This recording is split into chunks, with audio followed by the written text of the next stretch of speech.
Hey everyone. We're doing something a little different today. Actually, quite a lot. I don't know if you've noticed, but June and I tend to talk a lot. Yeah, a lot. Kind of gross a lot.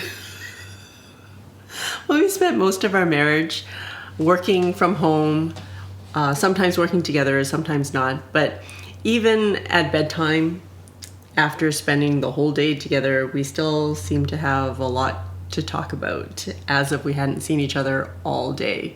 So we're trying something a lot different in that we've been talking about doing a podcast for a long time, and we didn't know what it would look like. So we thought, you know what, we're just gonna go for it. Since we have so much to say to each other, why don't we just sit down and have a conversation? So this is our first foray into the podcast world. We just thought you'd like to listen in on some of the chit-chat that we have throughout our day. So you can find our podcast on Spotify and soon on iTunes. Here's the first episode of Talk Too Much. I haven't checked all day.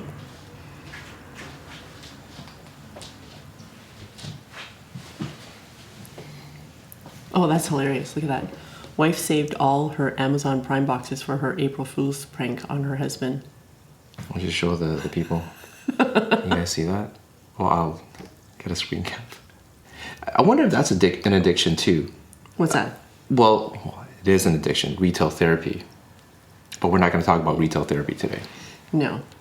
But we are going to talk about... Oh, right. social media. And are we addicted? Yeah, I think it's always been in the back of my mind that, we're creating stuff for social media. We're content creators, but yet, like how much do we consume in the ratio of? And I think I can get pretty addictive when it comes to watching YouTube videos. I just go down this rabbit hole. I'm gone, and the way they suggest videos, it's just crazy. We're YouTubers, but yet like there's a side of social media, YouTube, that can be totally addictive. There was one video that I saw recently, and it was two YouTubers, or a YouTuber and his wife, that decided to give up social media for an entire month. Yeah, I watched that one. I showed you that video, and there are things that they really liked, or showed themselves what they were missing, or how they were, I guess, missing out on other things in life by the endless scrolling. Yeah, and just flicking, right? And not really looking at anything in particular. I think if I were to say, am I addicted to social media, I'd be like, no. I'm not. But and I know how often I take out my phone and I'm just scrolling. And I may not like everything or interact with every post that I see, but I am looking for something, but I don't know what I'm looking for, and I don't know. Isn't that crazy? It is. It's kind of ridiculous, right? Like, before Google, it was, I gotta look for a plumber. Well, you flip through the yellow pages. And you find your plumber, and then that's it. You don't keep reading the phone book. It's not like... plumber. Well, I'm on the beautician. Well, I've never really looked at beautician listings before. I wonder, it's crazy. But I think before social media, like maybe television was it, right? Sitting there and just flipping through channels, trying to find something to watch, something that catches your attention, that you deem deserves your attention for a longer period of time. So isn't that the same, like being on social media? It's not the same, because TV, they have programming. So you had to wait a week at a time. Or there's some programming, it was daily, like variety programming, daytime television. Yeah, but I'm talking about the, I don't know if it's a stereotype, but there are people that just sit in front of their TV and they just flip through channels. Like they're not actually watching anything in particular. They're just flipping. Right. Is That's it true. because they're just looking for something that catches their attention that deserves more than the 2 seconds that they go from channel to channel? Okay, there's addictions have always existed, and Right. and I'm sure that TV has had its share of addiction. But when it comes to social media, and without getting all conspiracy theory tinfoil hat thing, is that the technology companies or social media companies are putting in major dollars into research and how to keep your attention. That's true.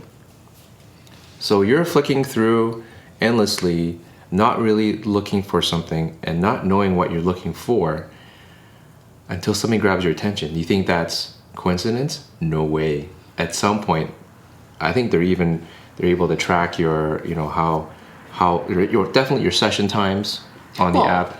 I think that's obvious because they've changed the algorithm quite a bit since the beginning of, say, Facebook or Twitter or Instagram. Like I remember when Instagram was just you followed a certain number of people and you would see their posts in a chronological order, right? Right. And then when I was addicted to Instagram, it was I would go through my feed, like all the photos that I've seen, interact on all the photos and that I wanted to interact on, and then I knew when to stop because it would come up with the last photo I had interacted with at my previous session. But since the algorithm has changed on Instagram, I find that I'm not on there as often. Well, not nearly as much as I used to be. So I used to be on Instagram every single day and catch up on all the photos that I have missed in the last 24 hours or since the last session I was on. Right. So in terms of our work on social media, it used to be more Instagram centric, right? Right. And the Instagram MO that we would have in terms of our workflow is that post the photo, catch up, engage with our friends, our mutual follows on Instagram, and address or reply to comments as they come in. Yeah, but the algorithm really just messed everything up. Yeah, because I think since that happened, I think that was when I just stopped using Instagram as often. I am barely on it now. I maybe post once a week, and yeah, it's just different. And when I go through to look at other people's photos, it's not as engaging as it used to be. Like I used to spend time looking at people's photos and reading their comments or their, what do you call it when people post? Stories? Their caption. Their caption. Yeah. So I would spend time and read their caption and then comment if I wanted to. And now I barely comment at all. I barely even read their captions, and I just kind of scroll through a few photos and double tap the ones that I like, but I don't spend very much time, like maybe 5 minutes. I would say part of that is the shift to, we only have so much capacity on a given day, and life is here. We got the kids and the family and stuff and obligations, and so the work has shifted more towards YouTube. But Instagram and its algorithm, and Facebook and its algorithm kind of has changed our usage. This always happens when we're filming someone's lawn mowing, grass blowing, dog walking. Sometimes you get into that role and you want to double tap, and this is for me anyways, and then I keep on scrolling. Oh, I want to check out this hashtag. Oh, we have an Instagram story. Well, the Instagram story, you swipe to go to another post, and oh, who did they go out on a shoot with, and you press on that profile, and fully engineered to capture your attention on so many fronts, and to drag you down rabbit holes. And right? it's fully intentional. Yeah. You know what it is? It's a free service though. So it's not like you can say, well, I paid for this and why am I getting all these ads? Why am I not seeing my friends' posts? Somehow social media has just latched onto life for everyone. And remember, you used to say that, well, I'm on Facebook because I want to see what my friends are doing, or people who I haven't been keeping in contact with. They're sharing about their lives on Facebook. But that's morphed too. Yeah, that's completely changed for me. I don't know if it's because people aren't posting as much about their lives, or if it's the new Facebook algorithm that I don't see everyone's posts. Like, I don't really know. But I find that my attention isn't really on keeping in touch with people so much anymore as it is to find out what the current news is. Like, what's the current news? What are some articles I want to read? And the people that I follow or that I'm friends with, I value their opinion, and sometimes the things that they post are really interesting. And so that's my rabbit hole, because I will scroll. I may not interact with every post, but then I find something that catches my attention. I'm like, oh, that's interesting, and then I'll like hit play or hit read more, and then that's the built-in engineering in that front. They're not going to get you with your friend posts, so they know that you keep on hitting and clicking these news posts, so they serve you up more, and you see less of the other things that doesn't increase that session time. Oh, I didn't think about that. I'm a little bit more cynical in life. That makes sense, right? Because they want you to stay on their app for as long as possible. Absolutely, and that's tied to their advertising dollars, and that's their lifeline. That's their lifeblood, is their advertising dollars. So even their earnings calls are tied to, like, how much the session time go up per user, and monthly active users, daily active users. And those are pretty crazy analytics that is like on our backs as people. And but boiling it down to a more like micro level is that, like, I want to gain back like some of that time. Like, I want to be more intentional. I know it gets really easy to like stand on this high horse and say, well, I'm gonna do this, I'm gonna do that. But also, being content creators, we're part of the problem. Hopefully, we're creating content, creating stuff that is meaningful to someone out there. So when it comes to the dilemma, I guess it is that we're talking about social media addiction, and being part of the problem, feeding into that social media consumption. I can only speak for ourselves, or I actually want to speak for myself, which is, I heard this saying a while back, which is, create more than you consume. And I'm always thinking about that. Come on, dude, create more than you consume. And even when I'm doing the work, like editing a piece out for the channel, is that, the YouTube thing is the YouTube window tab is open, and it serves up recommended videos, and it knows what you watch. So it's like, okay. Yeah, I know what you watch too, because all your videos come up on my devices. That's a mistake of being on your understand. profile while watching YouTube. I stopped doing that. I know better now. When I'm trying to do work, which is creating more than I'm consuming, and I see these things served up, I'm better off just like shutting down that browser completely. And but what stops you? Like, what stops you from doing that, like shutting it down? Because I love watching YouTube. So I love watching YouTube more than watching streaming TV like Netflix or Prime TV. Oh, so you don't want to spend time with me now? Is that what you're saying? So you're working away. Yeah. You've got YouTube up. Yeah. But does something change on the screen that makes you like, oh, there's a new video, so I'm going to watch it? Like, Oh, no. Only if I'm actively watching, and at the end of the video, it serves up. Oh, right. You may also okay. want to watch. Okay. Recommended videos. Okay, but in the meantime, like, why is it not off? I don't understand. No, that's part of the addiction.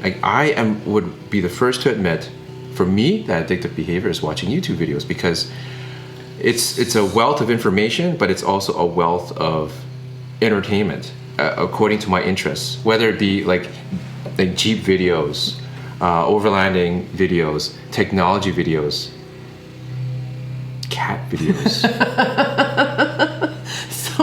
So you're working away, and then you just want to take a break, and you're like, oh, I'm going to watch a video.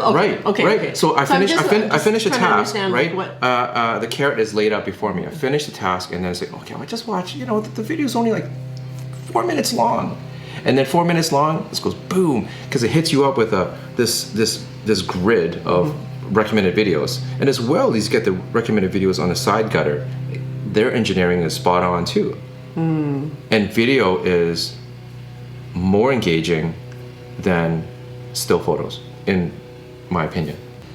So what can you do about that? I'm going to be more mindful of when I'm supposed to be doing work. My goal is to get that work done. Okay. And it's harder because we're freelancers. There's not like an overlord. What are you doing? I could be that overlord. What you do?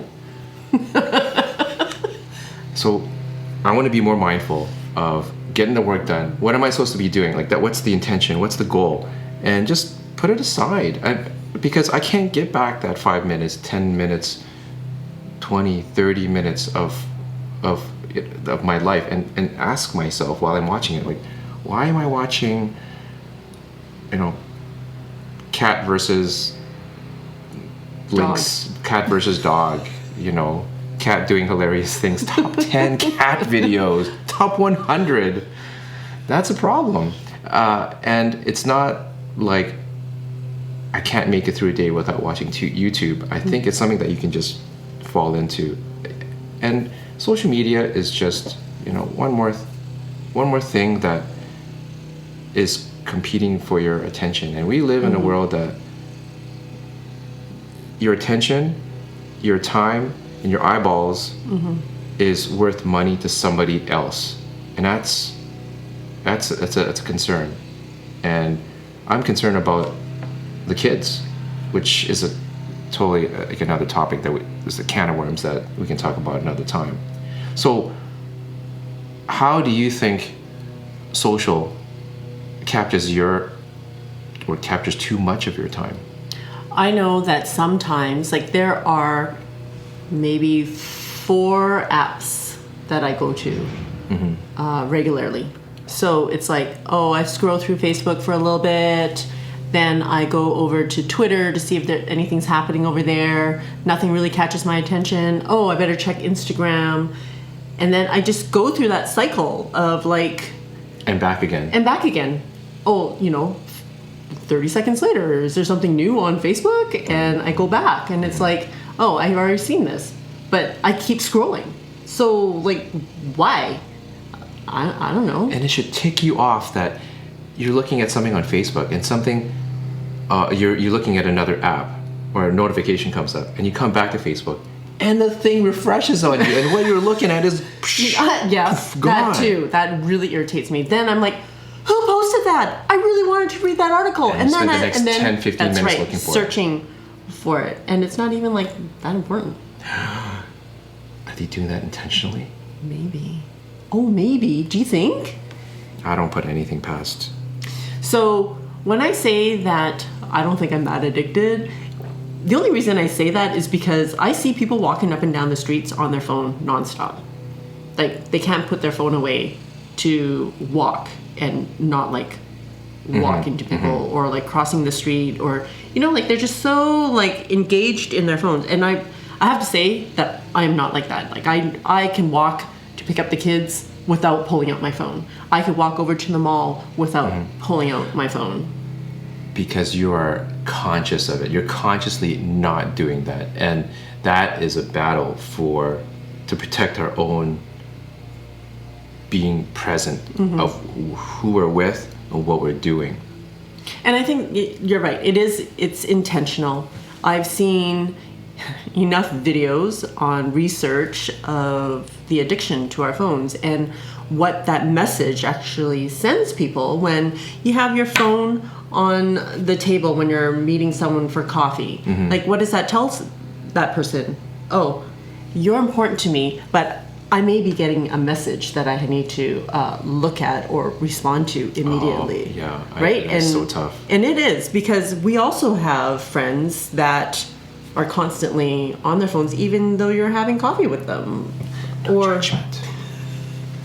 Or even if you put it upside down, is that a better message? No, not really. So when I go out now, I intentionally put my phone away and engage and have meaningful time with that person, and letting that person know in a nonverbal way that, hey, you have my full attention. Yeah. I don't need to look at my phone. Right. Although I have missed several calls from school. Oh yeah, that's why For they call that me. reason, Oh, your right? child has this gash on their forehead, open head wounds. But that's okay. Flo doesn't need to take the call. Dude's here. Social media is just a huge can of worms, and we can talk about it till the cows come home. And I'm sure we'll address it again, because I think it's a conversation that we all need to have, because it's here, it's in front of us 24/7. What are we going to do with it? Social media is good. We've come this far doing what we're doing because of social media. Yep. And we've connected with people that, like you guys and others, that we would have otherwise not connected That's with. right. It has its time and place, and I think we're just going to have to keep navigating through it and not just say, well, this is our position and we're not going to do anything else. Yeah. Because part of the reason why we do this is to interact with our audience, is to build a relationship with those who watch our videos or read our blogs or interact with us on our social channels. Like, that's how we have met them. I mean, when we were on Instagram, we met a lot of people. Yeah, like on our travels. Insta meets. Yeah, that, and like just meeting the people that we've interacted with over the app in person in another city. Like, it's been such a joy getting to know others through this little app called Instagram. But now, our presence is mostly on YouTube, and having those interactions through the comments. I mean, I read every single comment that comes through. I may not have the time to respond to every single one, but I try. I love interacting with the audience. I love interacting with you and hearing your stories and what brings you to the channel, or what's going on in your lives, and how we can encourage and support one another. I think that's a wonderful thing. Well, we'll try to keep on focus of those things, and it's going to change over time, like everything else does. Our channel is going to evolve, but that's why we're trying something like this. And let us know in the comments below. I think we're going to leave the comments below on this one, what you guys think of this free-for-all kind of conversation. It's just something different. And let us know what you guys think about social media and social media addiction, your thoughts, your experiences.